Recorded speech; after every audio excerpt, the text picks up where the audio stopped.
My name's Kara, and I've been having some issues with DHR here in Alabama.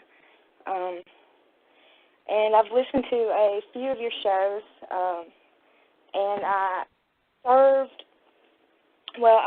gave the local DHR office here in Chilton County a notice of discharge and a notice of restoration, which they have defaulted on. I go to court Thursday. You said Chilton County? Yes, sir. Yeah, this is just above Montgomery? Yeah. Yeah, I know where it is.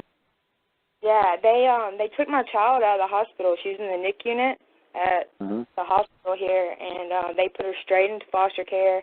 Never gave anybody a chance to even place with a relative or anything like that. And did you sign a safety plan? No, everything I have signed VDOT, CDOT. On my 72-hour hearing, I challenged jurisdiction. Eventually, I didn't really know about your method or anything at the time. So at the hearing, I challenged jurisdiction. I kept at it. I went in there and I stated common law jurisdiction. Eventually, she asked me a question, and my motherly instincts kicked in. Like, what I heard was, oh, if you just answer my question, I'll give her back to you. So I answered her, and from that, she said, oh, well, we've stated jurisdiction. I'm taking a recess, and she never called me back into the court. Because if they said to you, ma'am, what's your name? And what is your name? You said it was Nancy? What did you say your name is? Tara. Tara. Okay, so she just asked you a simple question. Tara, are you, what's your kid's name? Susie? What's your daughter's name? My name is Phoenix. Okay. If she said, Tara, are you the mother of Phoenix? And you said yes, she's got jurisdiction over you. Okay. Because it's like say she was like in another dimension, she's only like in the two-dimensional world, like paper world. The right answer would actually be the name is actually irrelevant. Yet. No, any answer creates jurisdiction. Other than saying apples, pineapples, cucumbers, what? If you say anything that sounds any kind of like a legitimate answer, like something that's coherent, then that shows that they have jurisdiction. It shows that they have some sort of control. That they'll pull the string and your mouth will move. They're your puppet. They got control. They have that's all jurisdiction means control. If I ask you a question, do you answer in a coherent manner? Yes. It's like if I pull the string on this puppet and I want this puppet to put on a puppet show, and I want him to raise his left hand, and I pull the string, does the left hand move? Yes. Okay, then I got control of this puppet. So when they said, are you Tara? Are you the mother of Phoenix? It says apples, cucumbers, pineapples. What? Are you talking to me legalese? Are you talking to me man to man? Are you talking to me woman to woman? Are you talking to me like through some crazy legalese language? It's like, no, the judge will never say I'm talking to you man to man. They say, well, then this isn't on the record. This is off the record, right? The judge will say, no, this is on the record. It's like, no, I don't speak legalese. I'm not joining your little group. I'm not being part of this little activity. No, I don't. They're not required to speak legalese. I will not speak legalese, and I will not entertain any questions, directed to me in legalese. I will not, if you serve me a question in legalese, I refuse to respond. It's like I said to Polly just a little while ago, if somebody serves you up a plate of pasta at the restaurant, it's like he went there for fish, and then he'll say, what's this? He says, it's pasta. It's like, what do you want me to do with it? It's like, well, I want you to eat it and pay me for it. I ain't eating and paying for it. Well, you ordered it. I didn't order it. Like, look, you can't order me to pay for something that, no, you can't, you have no control over me. No, I haven't even placed my order before, you yet. I said, I wish for fish. It's like, well, you're going to get pasta and like it. It's like, no, you could put pasta on here and you're going to pay the bill, So, like I said, any kind of competent answer or any kind of where there's just showing that you're actually just going with it, like if the guy waiter throws a plate of pasta in front of Bob, he picks up a fork, starts eating and goes, okay, and he just starts eating it. Well, then he's going to be liable for it, even though he didn't order any pasta. He knows he's at a restaurant. He knows the rules. You eat food, you got to pay for it. You can't just say, well, I thought it was free. You threw a plate of pasta in front of me, and I thought it was free. It's like everybody knows it's implied that you go to a restaurant, they give you food. When you're done, you pay. So everybody knows the rules. You go to court, they call your name, you answer it, they got jurisdiction over you. They got control over you. But no, you could challenge control anytime you wish. You could say you never had control over me, the judge, even though you think you had jurisdiction because you played this little game with me in court. No, at no time did I appear as a defendant. Because that's what I explained to the man in Chicago. He said to me, he says, well, I'm a defendant, I said, no, you're not. I said, let me put it this way. Whose case is this? He says, it's Cook County's case, right? It's the case. Cook County's creating the case. They're building the case and they're creating the case, right? He said, yes, it's their case against you. I was like, that's right. It's not your case. It's not the PETA case. It's Cook County versus PETA. It's Cook County's case.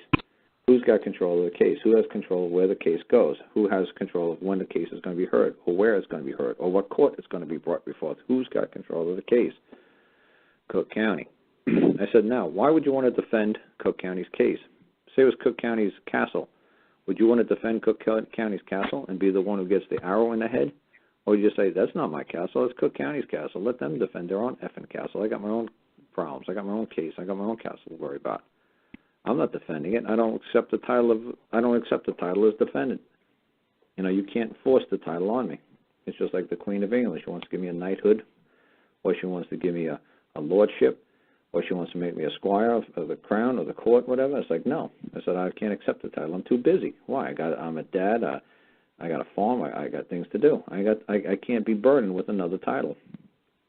So, there's certain titles that you can't run from, like being a dad or a brother or a son or a nephew or an uncle. There's no way I could avoid those titles. I'm bound to those titles. I have a duty and obligation to live and abide by those rules of being a member of my family, of being a citizen. A citizen just means a member of a family. So I'm bound by those rules of uncle, dad, and I got to act accordingly. I have a duty to them, my family. Just like Bali said over here a little while ago, the doctor asked him about his kid. He said, the doctor said, my children were born citizens. And Bali said, well, his wasn't. It's like, no, Bali, yours was. Your children were born as citizens. It means you're members of a family. He's born of the Mann family. His last name is Mann. So I said, no, they were born citizens. He said, the doctor's just trying to trick you into thinking he meant citizens of the UK. Members of the UK family. The doctor didn't say that the children were UK citizens. He said, my children were citizens. Members of a family. So you people don't know what the doctor's saying, or maybe the doctor's, trying to trick you. But it's the same thing that judge did to you. She just tricked you. She asked you a question, and you didn't see. That's Exhibit A that we put into the court on Thursday, was that the man was an idiot. And now, how many people want to call themselves an idiot when you've been taught your whole life that the word idiot is some sort of, something disparagingly, or to be, or a pejorative term? And we've made a very simple, word idiot as example too. Was that idiot, literally a private person as opposed to one taking parts in public affairs. So he's just saying, look, literally I'm a private person. That's my property. You came into my house. You took my pot out of my basement. Literally I'm a private person as opposed to one taking part in public affairs. So when the judge realizes there's an idiot before him in court, he knows that he can't force an idiot to talk. He knows that anything that comes out of this guy's mouth is going to be bombastic idiocracy. It's going to be idiotic. So he's going to be like, this is all nonsense. It's like, that's right, I'm an idiot. You say, are you Tara? Are you the mother of Phoenix? You say, unicorns, bananas, pineapples, oh my. And she's going to say, you're an idiot. He says, idiot, private, oh yeah, idiot, private person, exposed to one taking part of public affairs, idiot, yes, I understand that, yes, I comprehend what you said there, yes, I'm an idiot. You understand I'm an idiot, Judge? Yeah, good. Now, how do you believe you have jurisdiction over a private person?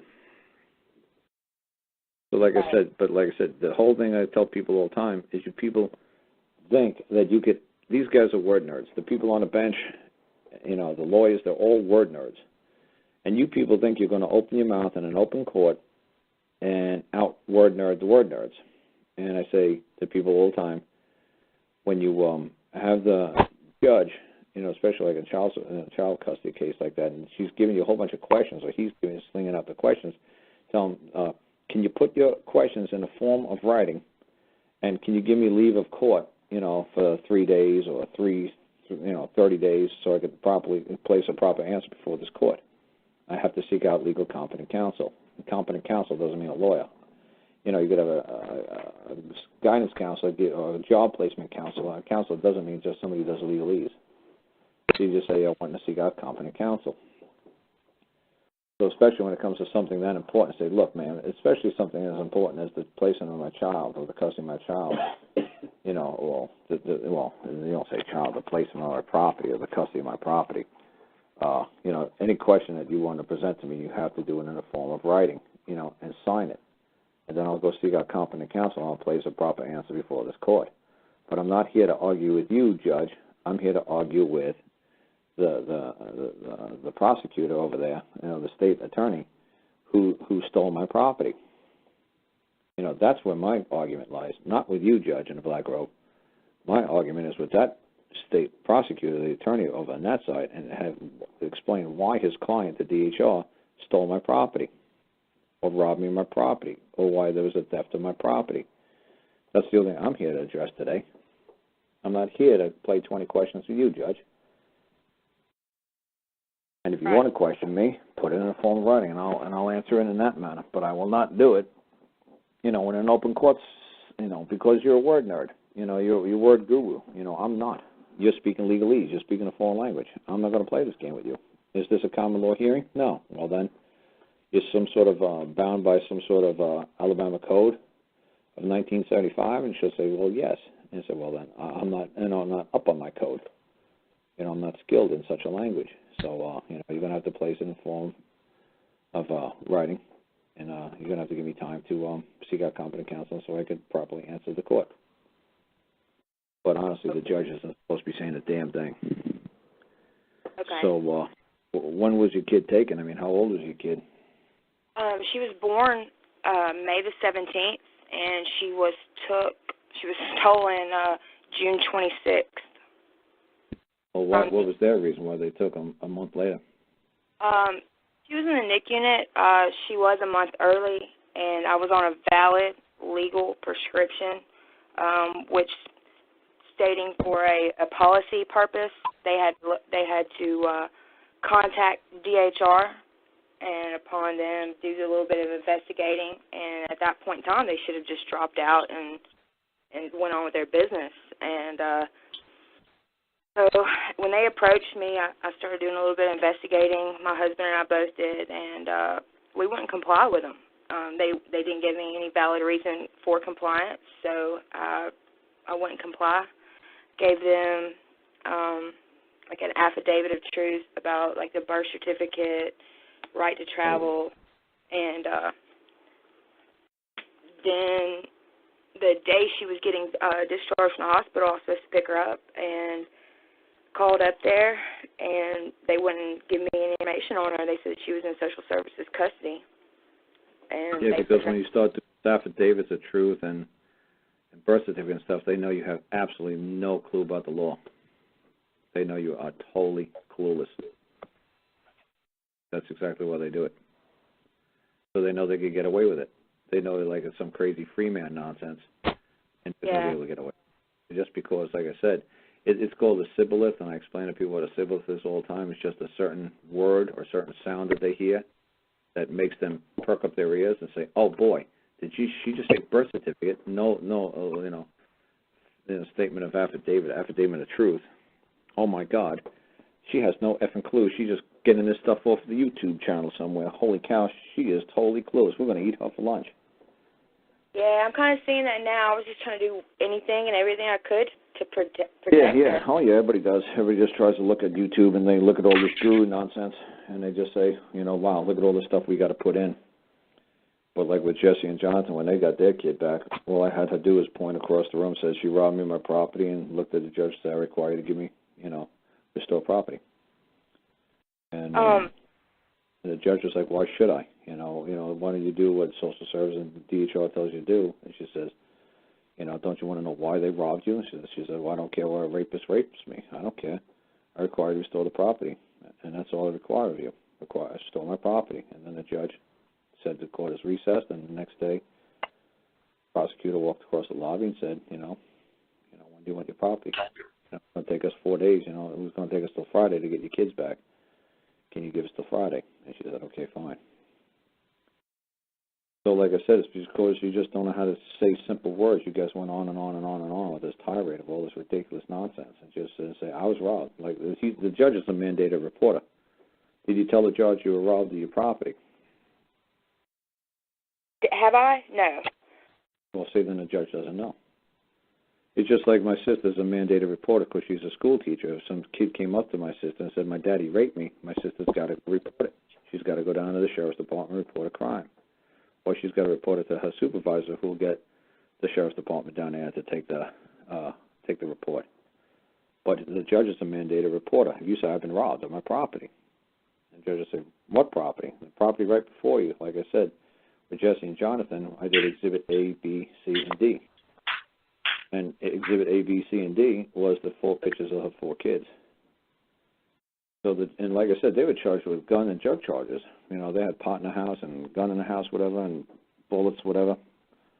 And the house was a little bit of a mess because they're like they're good people and all, but they're like agrarian. They eat like sprouts and natural chickens and stuff like that. So obviously the house isn't squeaky clean. And they're happy people. The kids are happy living like that. They're happy living rugged like that. Hey. They call it rugged. They call it a pig pen. The state will say, that's no way to live. Say, well, that's the way your great-great-grandparents lived. It's like, yeah, well, they also lived in a cave, Well, they don't live that bad, but you know what I'm saying. We got by somehow. But they're like, well, no, the kids should have Clorox, bleached floors. And like, look, we do fine. We don't need all that, So they thought they were never going to see their kids again. But like I said, all they had to do was basically make a simple claim to the court that they were robbed of their property.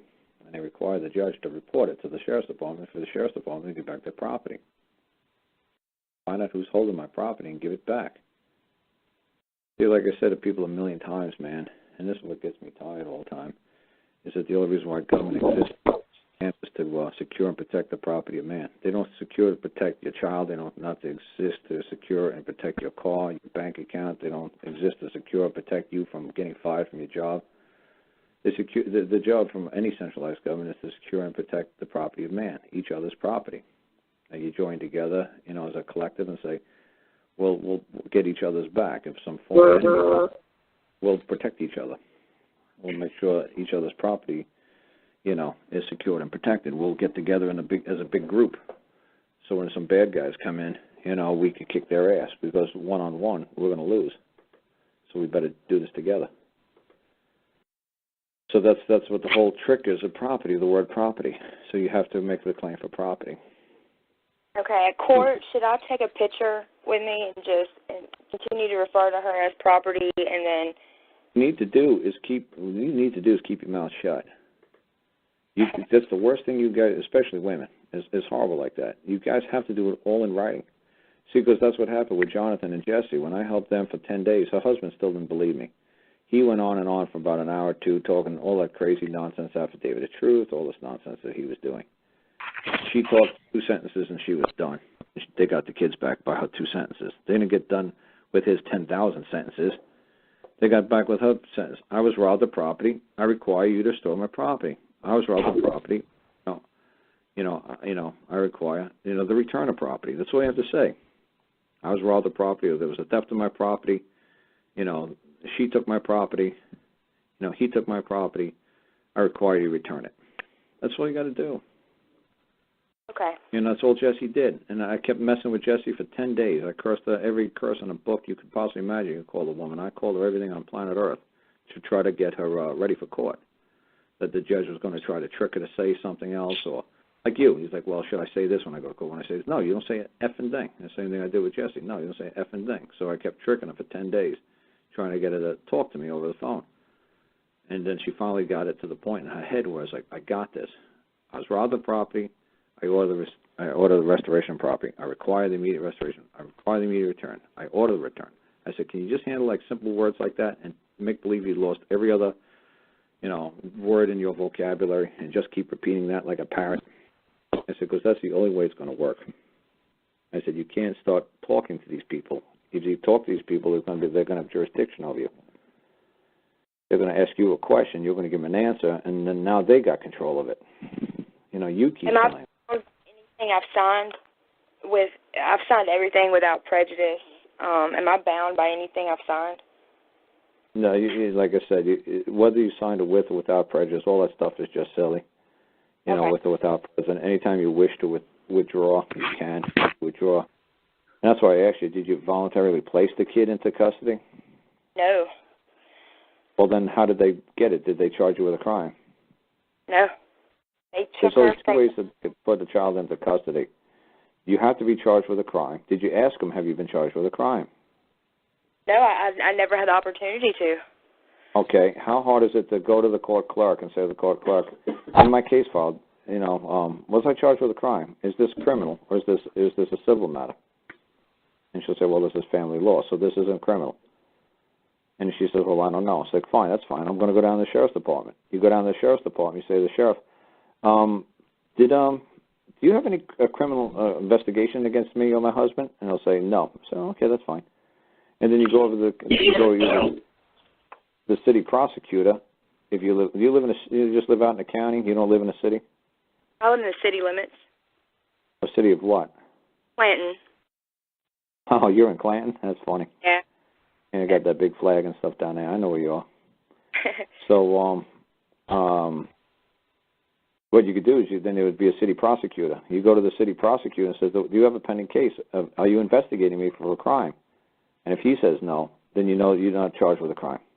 Because they're mandated reporters, so either they had to have the police department, the sheriff's department down there, the county sheriff's investigating you, or the city police department investigating you, or the city prosecutor investigating you, or the state attorney's office investigating you, or the county district attorney. So if none of those people have a case pending against you, the only other way they could hold your child is based upon a contract. That's the only other way they could have it. There's no other way they could help you holding your child. They're going to claim that there's an agreement between the parties to place the child into state custody. All right? Yeah, I guess. You guess. Well, how other way can they hold it? Either you're charged with a crime or it's based upon a contract. I mean, I guess speaking to me, that would bind me in a contract, wouldn't it? There's only two ways they could do it. They could do it based upon a contract, and then, like I said, and all you have to do is when they base it upon a contract, you just say to them, is this based upon, are you charging me with a crime? And they say, no, we are not charging you with a crime. Well, then that's great. You're not charging me with a crime? No. Lovely. Wonderful. Then the only other way you could have my child in custody then is based upon a contract. Now, you could say the judge did a sneaky contract attack on you. Fine. Who cares? Let her do that she did a sneaky contract attack on you. I don't care. Because any time that you wish for the return of your child based upon any form of contract, whether it's verbal contract or, judicial contract or any kind of contract, you just say, well, I just wish to break the contract between me and the state of Alabama, and I just wish for the immediate return of my child. And you know where to find that, right? Yeah. You don't know under the Alabama, did you ever read the Alabama Administrative Codes? Did you ever hear those yet? No. Do you know that everything under Alabama Department of Human Resources moves under the 660 Code? No. Do you know that? Code? Have you ever heard of that? Have not. Okay, well, this took me many, many years to find. And you're going to love it, because if you're not charged with a crime, the only other thing it could be is based upon a contract. And you're going to love this line. It comes straight out of their code book. And it says the department has no authority under a voluntary agreement to hold a child against the parent's wishes. See, so making a wish, the judge knows when you say I wish for the immediate return of my property, the judge knows what a wish means. So it's not some silly word, wish, because why would they write it in their own code book? So wish is a huge thing. Wish is a huge word in law. So just as the Department of DHR has no authority under a voluntary agreement to hold the child against the parent's wishes. So There's only two ways they could be holding, voluntary or involuntarily. And if it's involuntarily, it's because you're charged with a crime. So if you're not charged with a crime, then you have to say, oh, that was a voluntary agreement. And then you just say the department has no authority under a voluntary agreement to hold a child against the parent's wishes. Thus, consequently, the parent has the right at any time to request and receive his child. Voluntary agreements are to only be accepted in situations in which the Department of Human Resources has no hesitancy in the immediate return of the child to his parents. Do you see how simple that rule is? Yes. If there's any kind of an agreement, you say, okay, so you got jurisdiction on me, so you believe I placed my child in here voluntarily. If they say, well, yes, this is a voluntary placement. And so really? Well, am I charged with a crime? I'm like, well, no. It's like, they'll say, well, I'm not sure. You're charged with a crime. Well, I know I'm not charged with a crime because postal service workers are mandated reporters, correct? Yeah. And she'll say, yeah, social workers are mandated reporters. Right. So who went down to the police department? Who went down to the prosecutor's office and charged me with the crime of having drugs in me? Who did it? And it'll be like, well, I don't think anybody did it. It's like, that's right, nobody did it. So if nobody's reported that a crime happened, I'm not charged with doing anything wrong. I'm not charged with a crime. So it has to be based upon a contract. So where's the contract between I and the state? And say, don't give me no nonsense about birth certificates because that's not a contract saying that you have the right to administrate my property. That's my property. It's not my child. It's my property. So that's the whole trick you guys got to get away with, man. You got to get away from calling them children, and you can't let them insult you like they did to Jesse and Jonathan. The judge, I was working with Jesse and Jonathan for 10 days, and it was funny because somebody called me up on my show a year and a half ago, and they said to me, oh, Carl, your shit don't work, and, you're full of crap. And I said, oh, really? I said, I got my kids back, and they're like, well, that's full of shit. I said, let me see. I said, the first parents that call me up on my show, I'll get them their kids back. And until I get their kids back, I'm not going to do another radio show. How's that? I said, is that proof enough? And he was like, well, yeah, that's a good bet. I said, good. And ask any other guru who does this stuff, on the radio. And he said, you tell them the same damn thing. Can you prove that any of this stuff works? If you can, then show us. Take on a case and take it from beginning to end, show us everything you do, and win. And when you win, then come back on and show us how you won, and then we'll believe you and we'll shut up, and we'll just listen to you from now on. I said, okay? He said, okay, fine. So then it took 10 days, and it was funny. Before they put a claim I wrote for them, they tried to write it. So she got one from like 6 pages to 4 to 3 to 2 to a page and a half, and I said, that's still too much. We're running out of time. Here, let me tighten it up for you. So I wrote 2-sentence claim, 2-sentence restoration, 2-sentence remedy. 2-sentence claim, 2-sentence remedy. So 4 sentences total. I said, now run with that. So she went down to the court clerks to file it, and then the young clerk lady said, oh, wow, hang on a second. And then she went and got the head clerk, and the head clerk was like running around and said, holy cow, wait a second. They went and got the head judge when they read the 2 sentences of the claim. And as the head judge came out, they were holding their kids for 5 months. And the head judge invited them back to the judge's chambers. And the judge said, well, I see that you got the word property here. And the clerks noticed the word property, and that you're claiming that you were robbed. See, because they got to report it. They got to run down to the sheriff's department, and they got to report it. So when as soon as the clerk read that, she was robbed, they said, holy shit, I got to report this.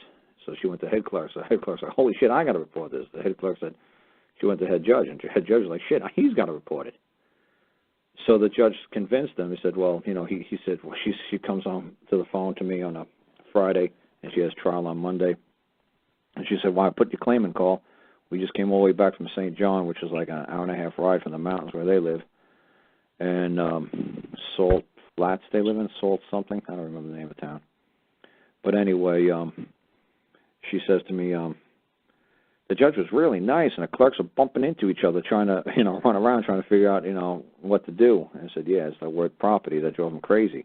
He's like, yeah, that's what the judge said. The judge said that, Lincoln freed the slaves, and we don't call children property anymore. We just call them children. Can you just take that word property out? Can we call them children? And she's like, well, this guy's, pretty well convinced us that they're our property and we better just run with it. And the judge like making funny faces. She said like sucking lemons. Like, I don't know who you're getting advice from, but you know what? Tell them that Lincoln freed the slaves, and no, they're children. They're not property. So then she came home and she called me up like 3 o'clock and she says, "Wow, Carl, we had a great time at the courthouse today. They were really nice. They usually look at us like we're a bunch of nuts and putting all this crazy paperwork in and inch thick worth of nonsense. But boy, they were jumping all over themselves trying to talk to us today." And she said, "Wow, the only thing they wanted us to do was change the word children to property of children." I said, "You dumb effing, C word, and, you dumb bitch." I was just going nuts on her. I said, "You get your ass back in that, vehicle, and you drive your ass down there, and you put that word property back in there, or don't ever call, and you'll never see those kids again, da-da-da-da." And she's like, "Okay, fine. You know how much diesel costs you or fuel costs you? It's like $4 a gallon here, or a pint or a liter, whatever." I said, "I don't care how much the damn costs you." She said, I said, "You get your effing ass back in that vehicle, and you get your ass back down to St. John." She's like, "An hour and a half ride." I said, "Well, you better get your ass in gear, because the court's going to close soon." And she was like, Fine. I was like, "Oh, little cunt, pissed at me? Pissed at me?" She hung up on me. I said, "Oh, you little effing." So she changed it back, and she called me up, like on Saturday or Sunday. She said, "Fine, I changed it. I hope you're happy." I said, "Lady, you don't understand. There's a difference between property and child. But children, the judge has jurisdiction and control over children and child. That's in their job description. If you take a look in any DHR 660 thing, it says children, the child, the said infant. It's always infant, child, children, never property. You never see the word the child. The judge has jurisdiction or control over another man's property. You will never see the word property. So define them as property. If they say, "No, we call them children," it's like, well, there's no I in we. I'm not part of your silly society. I'm an idiot. Remember? I'm not a legalese. I'm a man. I'm a woman. I'm outside of your silly system. You have no control over me. I am not part of any of your legal society. I'm not a citizen of your silly family. I'm a citizen of my family. And that's my property. And I require you to immediate restoration of my property, and I mean now. And so then that's what they said. When Jesse did that in court on a Monday, they were told to come back first thing in the morning. When they came back first thing in the morning, the Crown met him in the lobby and said, "Who wrote this?" And she said, "She did." He's like, Yeah, right. He said, "You a lawyer?" She said, "No." He said, "Well, then who wrote this?" She said, "She did." I said, "Yeah, well, whoever wrote this, just tell them we're scared shitless." And when you went. So then she said she wanted immediately. And she said, "Well, they were all over Canada, over the province, so you got to give us 4 days. And can you give us, I don't know how many days it was, but so you got to give us till Friday." And she's like, "Okay, fine." And what he said was every single one of the cops, the social workers, the police officers, the child psychiatrist, the doctors, everybody took their affidavits out of the case file because you reported a robbery. So they all had to report the robbery because they all swore to and do mandated reporting.